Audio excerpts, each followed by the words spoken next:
Welcome to the Think Like a CFO podcast, where we dig into not only what it takes to start a business, but to keep your business thriving for years to come using my signature CFO money method framework.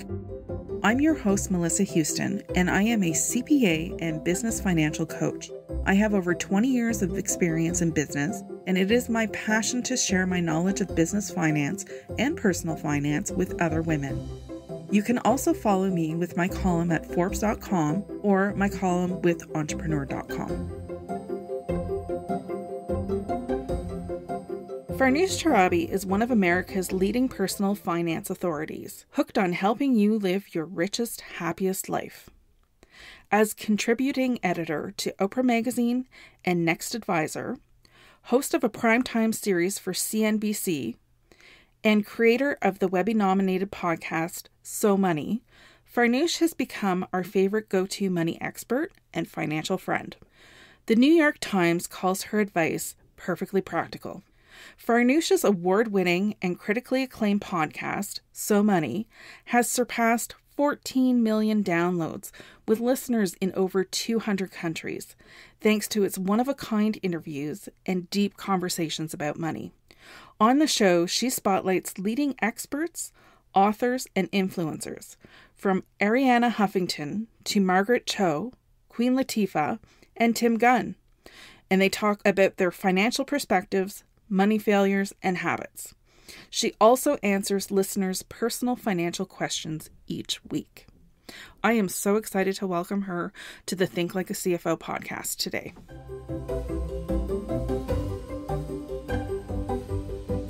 Welcome, Farnoosh. I am so excited to have you here on the Think Like a CFO podcast. This has been like a huge dream of mine.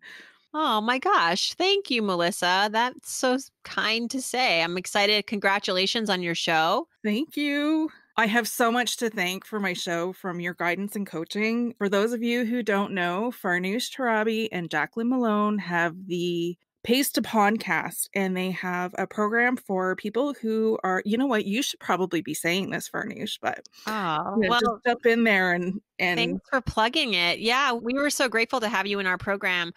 It's a program that my friend Jacqueline and I were both veteran podcasters, and more than just podcasters, we are business people, and we approach our podcasts like a business vehicle, like, a real tool to help grow our brands, our programs outside of podcasting. And so we wanted to share not just the how-to of starting a podcast, but also like how to think more strategically when you're launching, in the sense of like, how can this podcast be a branch on my tree that I'm building this beautiful oak tree of a brand. We use a lot of metaphors in the program. But it's the accelerator, which is 8 weeks. It's a very hands-on program with a robust community, and Jack and I leading it, helping you to launch in 8 weeks. We really encourage you to do it. For a lot of people, it's like on their to-do list, but they need, whether it's like they're worried about the tech, or they're worried about the time, or I don't even know where to begin. We solve for all of that. We have another program, which you're in right now, which is a sort of a graduation of that. It's Pays to Podcast Mastermind, which is a program for existing podcasters that really want to dive deeper into the growth phase of the journey and how to monetize and how to expand on the show. So we're lucky to have you in that. Yeah, it's been extremely interesting, and you've taught me a lot of really great strategies to get more popular guests on my show, such as yourself, but other ones as well. Persistence. I know you had to email me a few times because I'm the worst at responding to emails. But I didn't give up, and that was the key, right? Yeah, that was the key. And I think your Forbes column is a wonderful addition to your brand, and learning how to have your column and your podcast work in tandem, that's like how we like to get you to think that not everything you do is like in this silo, that everything is connected, how to leverage your Forbes column to get good guests, and how to, use your podcast to inform the column. It all is connected. Yes, thank you very much for that. Now, enough about me, because this show is supposed to be the spotlight on you, because I'm a huge fan, and I've been listening to your podcast, So Money, for years. And even before I went into business for myself, I always follow people who talk about money, especially women, right? Because, you know, there's not enough women out there who are talking about money and just, financial empowerment, just for women to take control of their own money situation. So I know that we want to have a conversation around this today. Now, Farnoosh, I know that you wrote a book about when she earns more money than her husband. What is the exact title again? It's called When She Makes More 10 Rules for Breadwinning Women in the hardcover edition, which is no longer circulating, but the paperback, which is more affordable and easier to throw in your bag. That was all about, the new rules for love and life in, this new landscape that we live in. And the idea behind that book is to give top earning women in their relationships the strategies and the tools and also the mindset to really be empowered in that role and not let it get in the way as it is of their relationship. And really it's a tool for couples. I really wrote it for women because that's who was asking me for solutions. But as I was writing it, I talked to a lot of men who were in partnership with women who made more to kind of understand their end of the partnership. And hopefully it can be a book that will be an icebreaker for couples who have a hard time talking about this in their relationship if it is going on.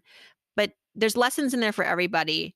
And I think even if you're not yet earning more than your spouse, or even if you're in a relationship where there's income disparity, regardless of who's making more, I would like to think that the book would be beneficial to you because it talks about how to level the financial playing field when there's disparate income coming in the relationship, how to talk about money, which is already so hard in our personal lives, let alone in relationships, how to do it under the umbrella of I make more than you, which is so tied often to gender expectation. Like we don't tell girls someday you'll make more than your husband and that'll be Mhm. exciting.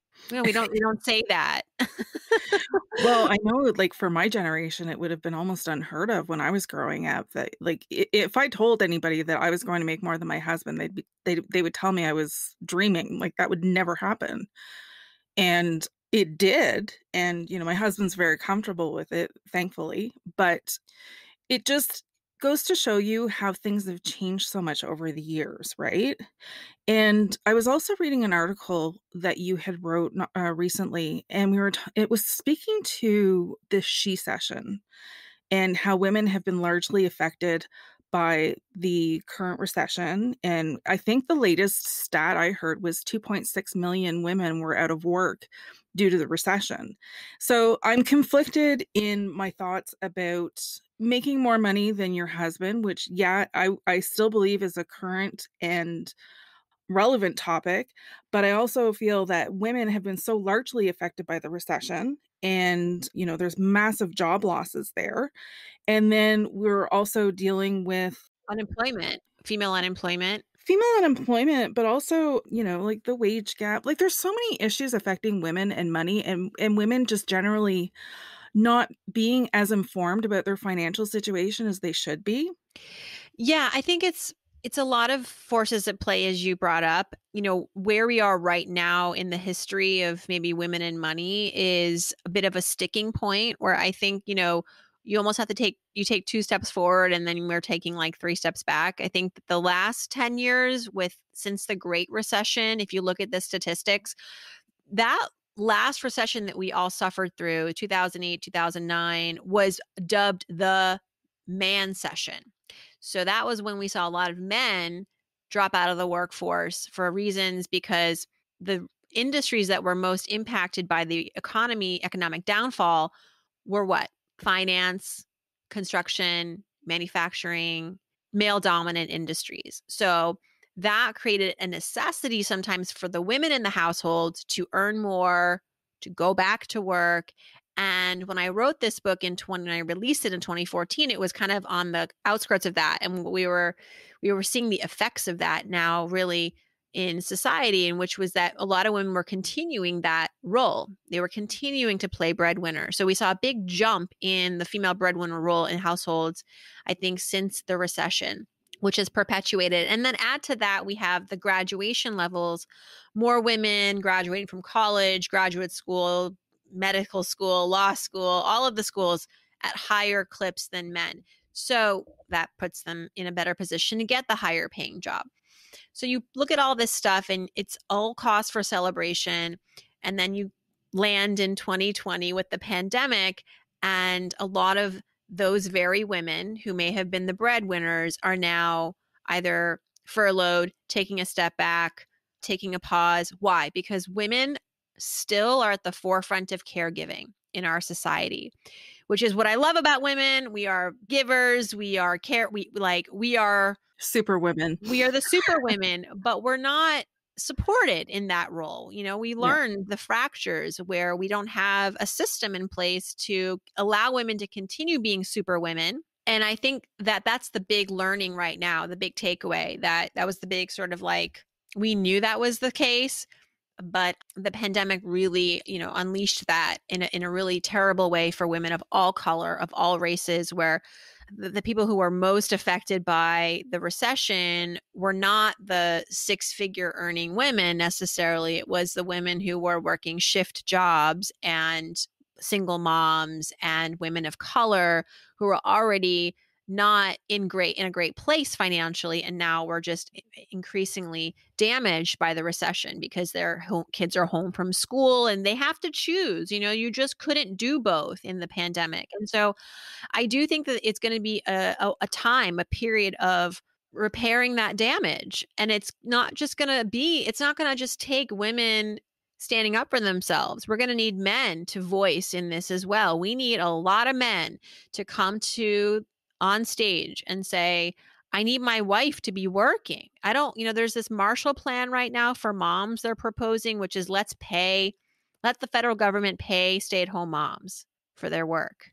Is that Now, right? I haven't heard about that. yeah, it's a petition, which is complicated, Melissa, right? Because I have friends on the opposite side of that, very progressive feminist women who are like, no, we don't want to reward stay-at-home parenting because we need women to be working. I think fine if you want to pay women a wage for all of the work that they're doing. It's not a little bit of work, no disrespect to women who are staying at home and caring for their families. And the work at home is just as heavy and hard as the work you do outside the home. But we don't want to encourage that if that's not what women want to do. And in fact, it's better for society, I think, to have more women in the workplace, that we need more women making these decisions at work, running, boardrooms and showing up as leaders in the workplace. And so we need to pay women more at work, outside the home, and maybe even so at home. But I think that it's sending the wrong message. Okay, so we should also have a Marshall Plan for dads, because a lot of dads are staying home from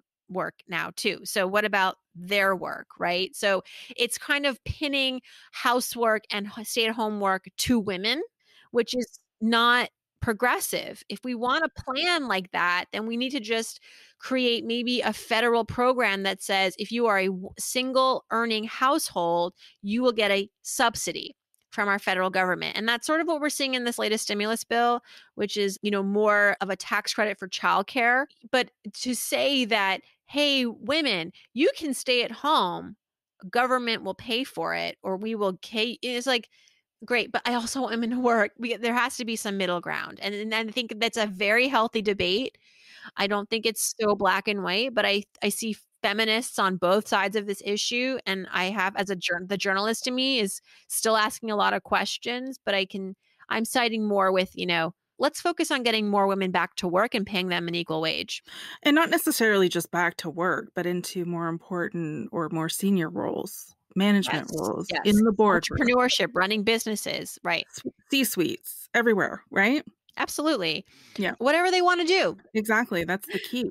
And and really meeting them at their potential. Yeah, exactly. That's exactly it. Meeting them at their potential and not restricting them because they're a woman is super important. But I'm curious to know what your thoughts are about, even though women have advanced a lot in their education and their sort of job descriptions and professions, what is your opinion about women who, if there are still checked out of their finances, or as they've grown into their more senior roles in the boardroom or wherever, they are taking control of their finances as well. What's your opinion on that? Yeah. So there was an interesting study that came out this, let's say, so now we're in I have no sense of time anymore. Thanks, COVID. But there's this annual survey study that comes out from UBS. And the last one was done in the summer of 2020. And it was pretty disturbing. It's always tragic news. So they surveyed over 1,800 married men and women, including 50 same-sex married women, and they found that nearly half of the women, led by the millennials, are deferring many of their financial and investment decisions to their spouses. Why? Runs the gamut. Some women are saying, well, we have no idea where to begin. Some actually believe their spouses are better with money. And a majority said that they just want to be, quote unquote, taken care of. Really? Yeah. So we're very traditional in our country. I think that's what we often forget is that, and this came up a lot when I was writing my book, and to this day, it still comes up. And if you don't want to believe me, I always reference Pew Research, a respectable organization. They do this study and they look at sort of gender and money and the breakdown of how we feel about money in the context of families and earning within your household. And by and large, men and women, over 60%, 70% in the latest Pew study, found that earning the most money in a relationship, the top breadwinner in the relationship, it should really be the man's role.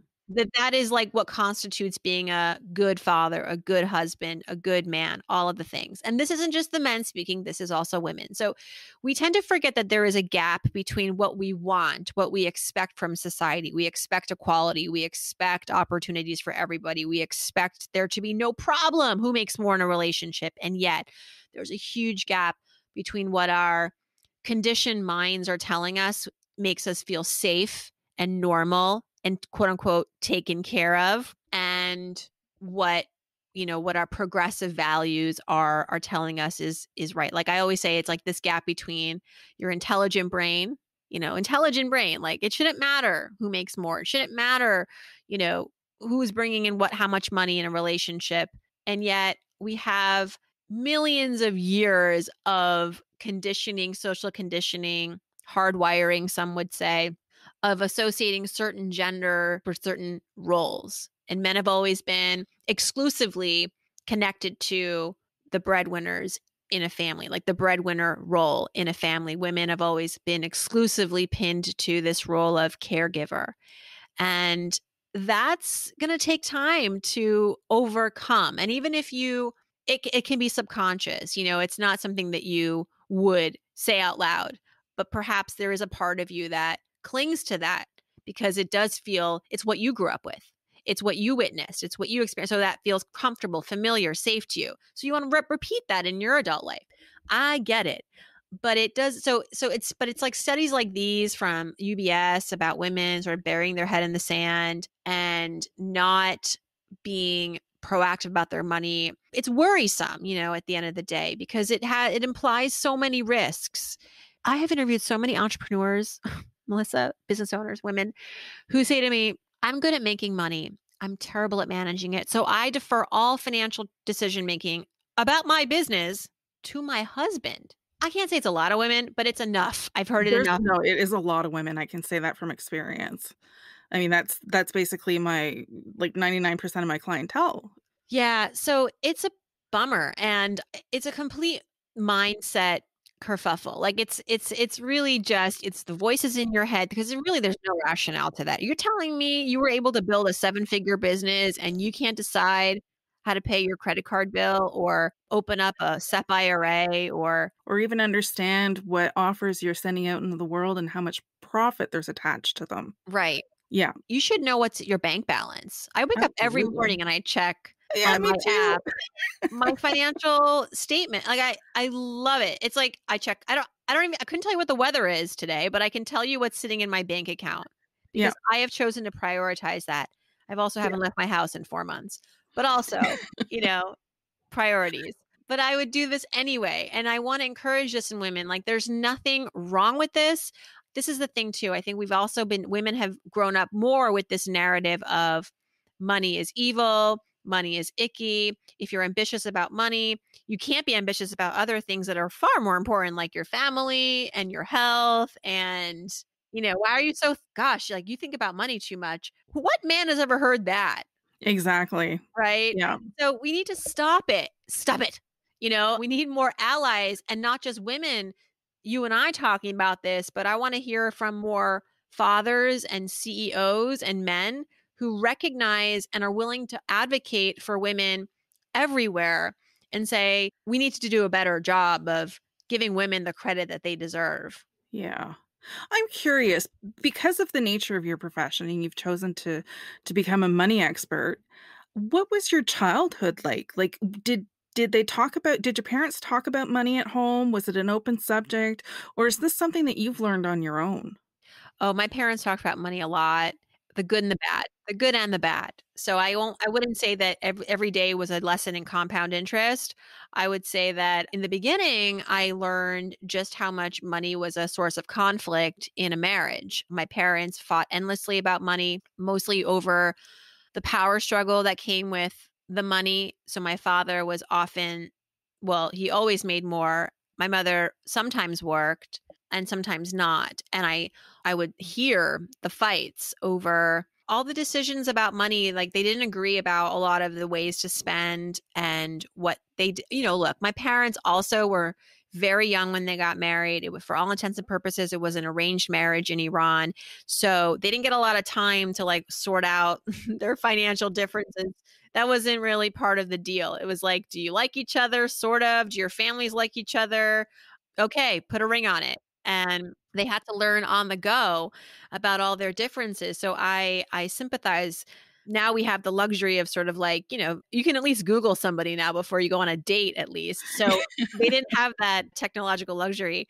Anyhow, they fought a lot and I witnessed it. I was an only child for many years. I didn't have my sibling until I was 11. So we lived in a small apartment. The walls were thin. I heard everything. And so I think that was a huge wake up call for me as a young girl. Like, oh, I better earn my own money. And I did grow up seeing a lot of men in our family circle, in our friend circle, who did take on the role of breadwinner and wielded their power, their financial power.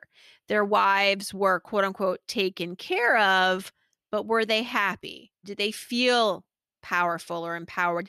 Forget when I was growing up, I had a job in my early 20s. And one day we had a fill-in anchor. I used to be a producer for a news station in New York. And one day I had a fill-in anchor working with me. And her husband worked on Wall Street. She never had to worry about money except when she wanted to buy something for herself. And she told me stories. She's like, my husband comes home. He bought a new car. He didn't ask me, talk to me about it, but he bought himself a new car. She would go to TJ Maxx and buy herself a bag, shake it in her boots because she's nervous about having to explain this purchase to her husband. And so there was this double standard in the relationship. Like you can buy the car without as so much of a text. When you're at the car dealership, Yeah. I have to think twice about buying, a Michael Kors bag on discount. Yeah. And I just was like, so wait a minute, you married the rich guy and yet you feel financially disempowered. That's crazy. Yeah. I'm And I sorry, like, don't, all that I'm thinking of is, like, that is financial control right there. right. I mean, they ended up getting a divorce, but Okay. she would also, and she wouldn't, it's like we learn nothing from our lives. Like she taught me these things and I'm like, okay, I'm downloading it all. And I'm like, okay, don't have that life. But at the same time, in the same breath, she would say, you should really marry a rich guy. And I'm like, Wow. but we see how this is working out. And so nothing against rich guys, but I think that this idea that I need to marry someone who's going to quote unquote take care of me financially I say to women, it's a false bill of goods. This is not the criteria upon which you need to be vetting partners.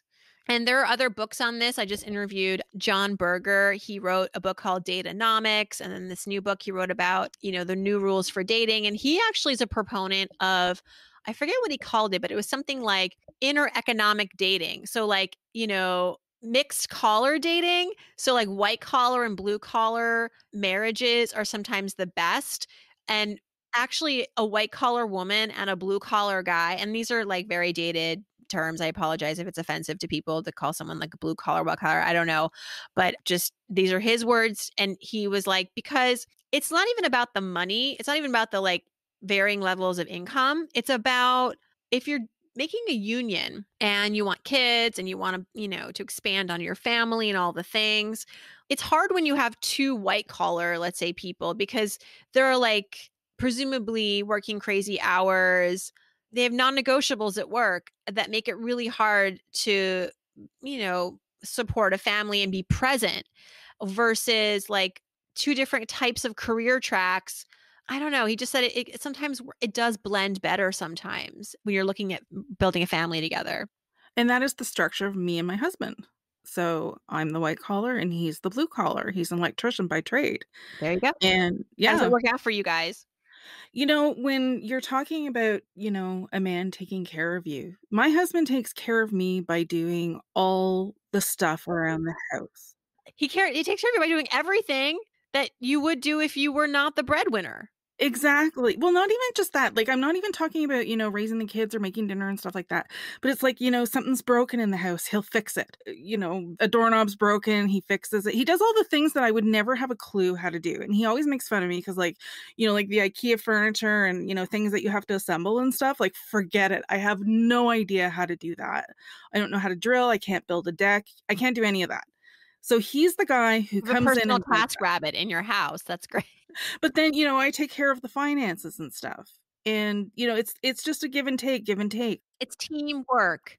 Remember Exactly. being on a soccer team in high school? Like, this is it. Or like Yeah. a tennis double. Like, it's teamwork and it's a progression. I think that what I also want couples to recognize, especially unmarried people, is that when you get married, every month is different. Every year is different. Life comes at you in ways you don't expect. And this idea that you're going to just keep on with this one track of I make more, or he makes less, or what, like it's going to change. And I actually think it's great when it changes. I think it's healthy when it can flip sometimes because, that it's, I always say, like, I think it would be great for my husband to become the breadwinner one day. I, first of all, would love to like sort of relax in that department sometimes. And I think it's such an awesome feeling. I would want for him to feel that sense of pride that I have, and not to say that he's not proud of being a contributor in our family, but there is something very special about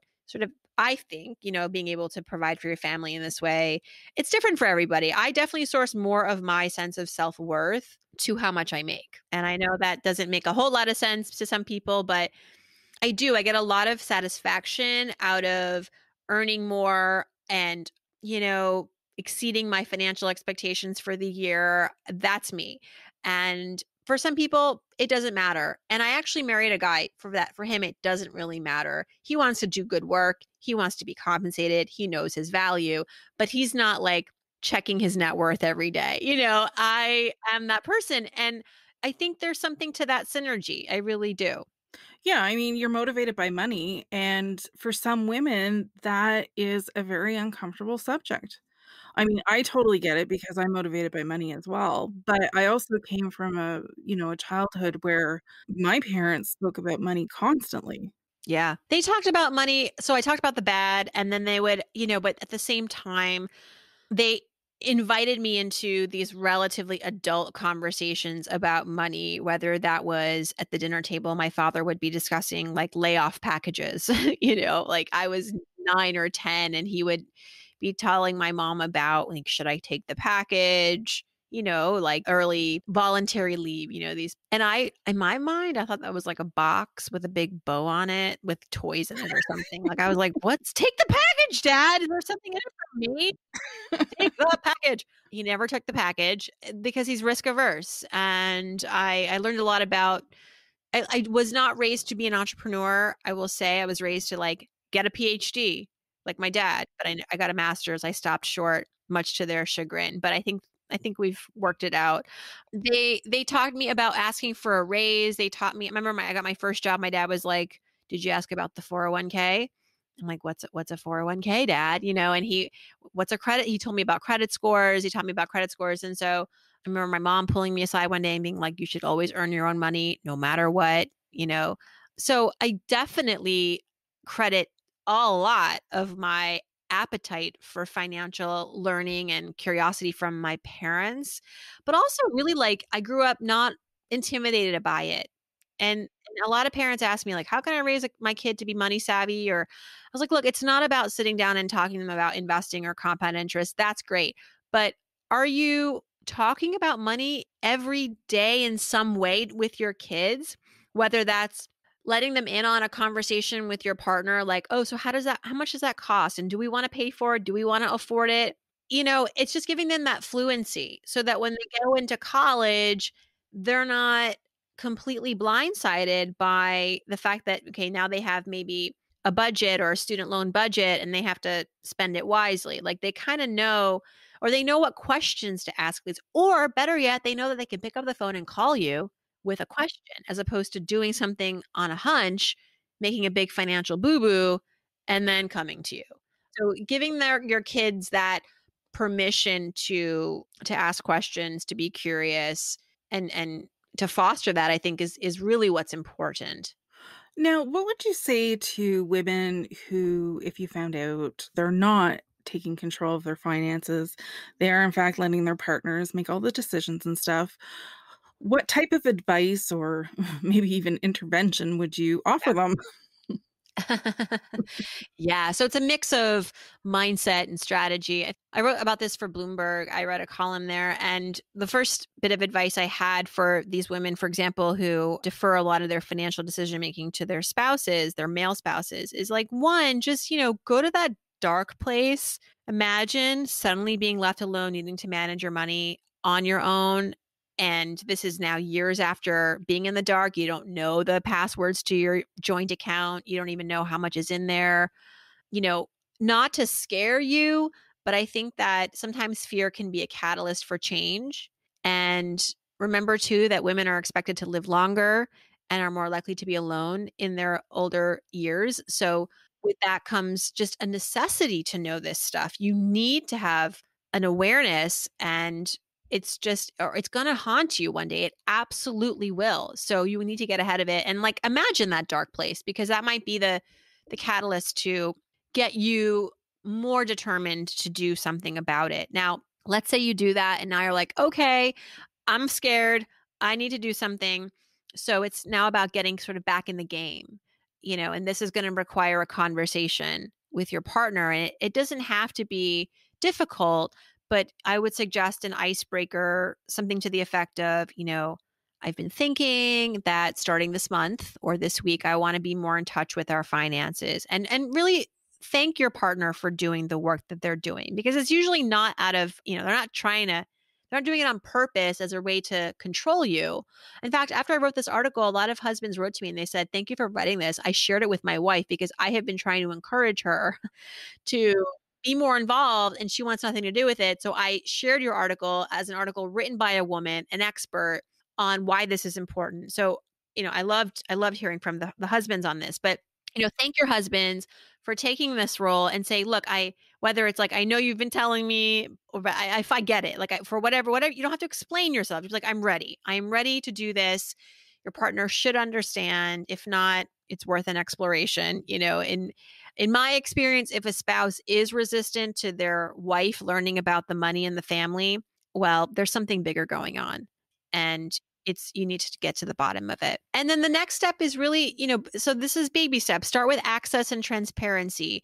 Begin with maybe a shared document that has all of your username, passwords, so then you can go into all these accounts and just start like looking at everything, getting familiar with everything. From there, maybe you make a meeting, it sounds very business oriented, but maybe make a joint calendar appointment with your partner, like Friday night, woo, with a bottle of wine. We're going to talk about what I saw in our joint retirement account. And I just had some questions. And, I think the questions you want to come to the meeting with, if you want to use retirement as an example, is like, how are we contributing? What is the investment breakdown? How exposed are we to risk? Are you comfortable with all of that? Who's our financial advisor if you haven't met her or him yet? But speaking of advisors, I think that for a lot of couples that are still in the planning stages, it would make sense to work with a pro, whether it's one meeting or ongoing. For us, I know for our marriage, it was very helpful in the beginning to have that third party objective voice, expert driven voice coming in telling us here's your hierarchy of to-dos and giving us deadlines and giving us action steps. So helpful because everybody's busy. I get it. And if nobody really wants to take the reins, outsource it. Plain and simple. Outsource it, but stay involved. Yes. Yeah. Don't go back to burying your head in the sand. Yeah, exactly. True. Like I have seen so many disasters where people have entrusted all their finances with professionals and it just does not have a happy ending. So I always encourage people to definitely, if you're going to outsource, stay in the know, review your statements, ask questions. And I can't stress enough about the fact of being prepared. Like, you never know what life is going to throw at you. For those women out there who are depending on their spouses and their finances being organized and, taken care of by their spouses, you never know what can happen. And I speak from experience. Like, my husband had a massive heart attack at the age of 47. We almost lost him. So had that happened and I wasn't involved in my finances, that would have been a disaster. Right. So you just never know. And I mean, that's all I really want to say to people who are listening. Take care of yourself and make sure that you're informed. We live in this like self-care society, where we spend all this money on getting our hair blown out, nails done, massages, yoga, Peloton bikes. Guess what? Knowing about your money is the ultimate form of self-care because without it, it's the opposite of self-care. Exactly. So this has been an absolutely fantastic conversation, and I'm so glad we've had it. If there's one thing that you want the listener to take away from this, like a real important point that you want to drive home, what would that be? I would really love everybody to embrace this philosophy that I have been living with for many years, which is that you have to be the biggest advocate in your financial life. And your finances are important, and there's nothing inappropriate about it. If you're a woman listening and saying, I want to make a lot of money this year, I am the first to encourage that. And cheer you on. Cheer you on and celebrate you. I think that we need to nurture that in ourselves. If that is something that we want, to not bury that and lead with that, actually. And be your biggest advocate because no one's going to fight for you harder than you. No one really knows your why best than you. And I always say, have a why before you save, spend, invest, start a business, all of it. Like, you have to know what's kind of driving it and giving you that sense of purpose. But that's the exciting part. Sometimes we don't want to think about the money. We want to think about the goals, and that's okay. The goals can drive the money decisions. And anyway, I could talk about this for hours. You can join me on my podcast. We got lots of content there. Yeah. But Melissa, thank you so much for having me. I hope this has been helpful. Yeah. Thank you so much for coming on this podcast today, Farnoosh. I really appreciate it. Thanks for listening to the Think Like a CFO podcast with Melissa Houston, CPA. If you've enjoyed this episode, leave us a review. Your ratings and reviews help more people like you find our podcast. Don't forget to hit subscribe and share this episode with someone you think would love it. Until next time, I'm Melissa Houston, and remember, nobody will ever care about your business as much as you do. So never give your financial power away.